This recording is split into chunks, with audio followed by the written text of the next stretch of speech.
Good afternoon my dear parents. നമുക്കറിയാം നമ്മളിന്ന് എല്ലാവരും ഒരുമിച്ച് കൂടിയിട്ടുള്ളത് നമ്മുടെ കുട്ടികളുടെ പാരൻസ് മീറ്റിങ്ങിലാണെന്ന്. നമുക്കൊരു അറിയുന്നൊരു കാര്യമാണ് നമ്മുടെ കുട്ടികളുടെ പഠനം, അതേപോലെ തന്നെ വളർച്ച, ഇവ വീട്ടിലുള്ളതും അതേപോലെ തന്നെ സ്കൂളിലുമുള്ള ഒരു സംയുക്ത പരിശ്രമമാണ്. അതുകൊണ്ട് ഈ മീറ്റിംഗ് നിങ്ങൾക്കൊരു അവസരം നൽകുകയാണ്. നിങ്ങൾക്ക് നല്ല നമുക്ക് ഒരു അവസരം നൽകുക. എന്താണെന്നറിയോ, നമ്മുടെ കുട്ടികളെ പറ്റിയിട്ട് അവരെ പഠനത്തെ പറ്റി മനസ്സിലാക്കാനും അതുപോലെ അവരുടെ ശക്തി, അവരുടെ ബലഹീനത ഇവയെ കുറിച്ചെല്ലാം മനസ്സിലാക്കാനുള്ള ഒരു അവസരം നൽകുകയാണ്. നമ്മളെല്ലാവരും ഒരു ഗ്രൂപ്പാണ്, അതുപോലെ ഒരു ടീമാണ്. എങ്ങനെയാണെന്നറിയോ, നമ്മുടെ കുട്ടികളെ മികച്ച ഫ്യൂച്ചർ അവർക്ക് സമ്മാനിക്കണം എന്ന വിഷയത്തിൽ നമ്മളെല്ലാവരും ഒരു ഗ്രൂപ്പാണ്. ആ ഗ്രൂപ്പിൽ ഒരു തുറന്ന ചാറ്റ് ഇതാ ഇപ്പോൾ കൊടുക്കുന്നത്. എന്തിനാണ് തുറന്ന ചാറ്റ്? നമ്മുടെ കുട്ടികളെ പറ്റിയിട്ട്, കുട്ടികളോടുള്ള പഠനത്തെ കാര്യത്തിൽ സംശയങ്ങൾ ചോദിക്കാനും അതേപോലെ തന്നെ നമ്മുടെ സംശയങ്ങളും അതേപോലെ കുട്ടികൾക്ക് വേണ്ടിയിട്ട് പുതിയ ആശയങ്ങൾ കൊണ്ടുവരാനും അതിനൊക്കെ വേണ്ടിയിട്ടുള്ളതാണ് ആ തുറന്ന ചാറ്റ്. ഫസ്റ്റ് ഞാൻ തുടങ്ങുകയാണ്. എന്താണ്, നമ്മുടെ കുട്ടികൾ നമ്മളെക്കാൾ വളരെ വ്യത്യാസത്തിൽ നിൽക്കുന്ന കുട്ടികളല്ലേ? കാരണം അവർ ജെൻസി കുട്ടികളാണ്, പുതിയ തലമുറയിലുള്ളവരാണ്. അവർക്ക് ടെക്നോളജിയിൽ കഴിവുണ്ട്, അതേപോലെ തന്നെ അവർക്ക് ക്വസ്റ്റ്യനിങ് മൈൻഡ് ഉണ്ട്, അതുപോലെ തന്നെ അവർ ഇൻഡിവിജ്വാലിറ്റിയിൽ ഇമ്പോർട്ടൻസ് നൽകുന്നുണ്ട്, അതുപോലെ തന്നെ അവർക്ക് ടെക്നോളജി പരമായിട്ട് പല കാര്യങ്ങളിലും അവർക്ക് കഴിവുണ്ട്. ആ കുട്ടികളുടെ പേരൻസ് നിൽക്കി നമ്മൾ എന്ത് ചെയ്യേണ്ടത്? അവരെ കൺട്രോൾ ചെയ്യല്ല വേണ്ടത് കാര്യം, മറിച്ച് നമ്മൾ കണക്ട്, അതാണ് അവിടെയാണ് നമ്മൾ മനസ്സിലാക്കേണ്ടത്. കൺട്രോളിങ്ങിന് പകരം കണക്ട് നമ്മൾ കൊണ്ടുവരണം. അവിടെ ഞാനൊരു 3 കാര്യം പറയാം. നിങ്ങൾക്ക് സമയം ഉണ്ടാവില്ലേ?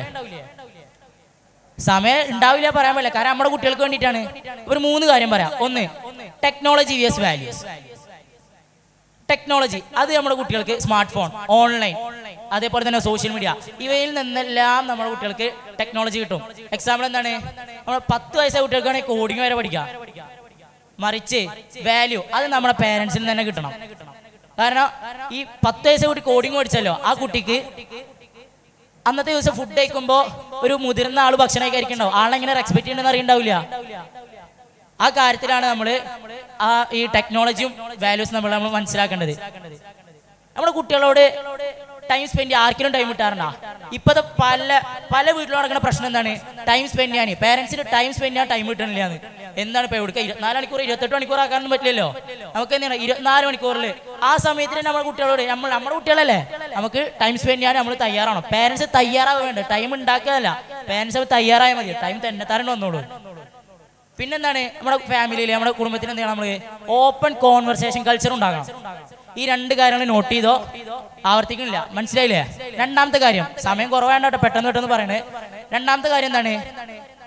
ഫ്രീഡം വിത്ത് ഗൈഡൻസ്. ഇപ്പോഴത്തെ ഈ ജെൻസി കുട്ടികൾസ് കിഡ്സ് മൊത്തം ആഗ്രഹിക്കുന്ന ഒരു കാര്യമാണ് സ്വാതന്ത്ര്യം. അവർക്ക് എന്ത് തുറന്നു പറയാനുള്ള ഒരു സ്വാതന്ത്ര്യം നമ്മൾ കൊടുക്കണം. നമ്മൾ കുട്ടികളിപ്പോൾ പറയണ്ടാവും, നമുക്ക് ഉമ്മ അല്ലെങ്കിൽ മദറെ എനിക്കെന്ത് ആർട്സ് മതി, സയൻസ് വേണ്ടാന്ന്. പക്ഷെ വീട്ടിലുള്ളവർ ഇത് സയൻസ് എടുത്തോ, എന്ത് നമുക്ക് കഴിയാത്ത ഓരോ വെത്ത് അടിച്ചേൽപ്പിക്കുകയാണ്. എന്തിന്? നിങ്ങൾ കഴിവുണ്ടായോ? അത് പഠിക്കാനില്ലല്ലോ. അപ്പൊ പിന്നെ ഓരോരുത്തർ ഏൽപ്പിക്കാക്കണ്ട, ഓരോ ആഗ്രഹം എന്താണെന്ന് അവരോട് ചോദിച്ചറിയാം. എന്നിട്ട് അതിലേക്കുള്ള ഒരു വഴി നമ്മൾ എന്ത് ചെയ്യണം? അവർക്ക് സാധിപ്പിച്ചു കൊടുക്കണം. അപ്പോൾ ഫ്രീഡം അതാണ് നമ്മുടെ കാര്യം. അവർക്ക് എന്ത് പറയാനുള്ള സ്വാതന്ത്ര്യം, ബട്ട് എല്ലാണ്ട് വിട്ടുകൊടുക്കല്ല, അതിലുള്ള ഗൈഡൻസ് ബൗണ്ടറീസ് നമ്മളാണ് നൽകുന്നത്. ആ കാര്യം നമ്മൾ എപ്പോഴും ഓർമ്മ വെക്കണം. 3ാമത്തെ കാര്യം എന്താണ്? അപ്രീസിയേഷൻ വിത്ത് കമ്പാരിസൺ. ഇപ്പം ഏത് വീട്ടിൽ പോയാലും കേൾക്കാം നമുക്ക് പരീക്ഷ, പാരൻസ് മീറ്റ് കഴിഞ്ഞ് ഈ പരീക്ഷയുടെ റിസൾട്ട് ഒന്നും ഉണ്ടാവല്ലോ. അപ്പം ഉണ്ടാവും വീട്ടിൽ നിന്ന് കഴിഞ്ഞാൽ അപ്പുറത്തുള്ള വീട്ടിൽ തന്നെ കസിൻസിനോടേക്കാൻ പറയണം, അവനക്ക് 70% മാർക്കുണ്ട്, എനിക്ക് 40 എന്തെങ്കിലും കുറഞ്ഞത്, ഇജ് പഠിക്കില്ല. അതന്നെയാണ് ആ കമ്പാരിസൺ. സത്യം പറയാലോ, കുട്ടികൾക്ക് ഡീമോട്ടിവേറ്റ് ആവുന്ന ഒരു കാര്യമാണത്. തീരെ ഇഷ്ടമല്ലാത്തൊരു കാര്യമാണ്, ഡീമോട്ടിവേറ്റ് ആവുന്ന ഒരു കാര്യമാണ് കമ്പാരിസൺ ചെയ്യാന്നുള്ളത്. മറിച്ച് നമ്മൾ കമ്പാരിസൺ ചെയ്യുന്ന പറയാം ചെറിയ അച്ചീവ്മെന്റ്സ്. സംഭവം ഒന്നും എല്ലാവർക്കും ആ അച്ചീവ്മെന്റ്സ് ഒന്നും, പക്ഷെ ആ ചെറിയ അച്ചീവ്മെന്റ്സ് എന്ത് ചെയ്യണം? നമ്മൾ അവരെ പ്രോത്സാഹിപ്പിക്കണം. അപ്പം അത് അവരുടെ ജീവിതത്തിൽ വലിയൊരു മാറ്റം ഉണ്ടാക്കും. മറിച്ച് നമ്മൾ അവരെ ഈ കമ്പയർ ചെയ്തിട്ട് നിങ്ങൾ തീരെ പോരട്ടോ, ഇജ് തീരെ പോരാന്നുള്ള ആ കാര്യം ഉണ്ടല്ലോ. ഇപ്പം നമ്മളിപ്പോൾ ഒട്ടുമിക്ക കുട്ടികൾ ഇൻസ്റ്റാഗ്രാം കാര്യങ്ങളൊക്കെ ഉള്ള കുട്ടികളാണല്ലോ, യൂട്യൂബ് ആ കാര്യത്തിലൊക്കെ കാണാം. നമുക്ക് ഫാത്തിമ മിൻഹാറിലുള്ളൊരു ഇൻഫ്ലുവൻസർ ഉണ്ട്.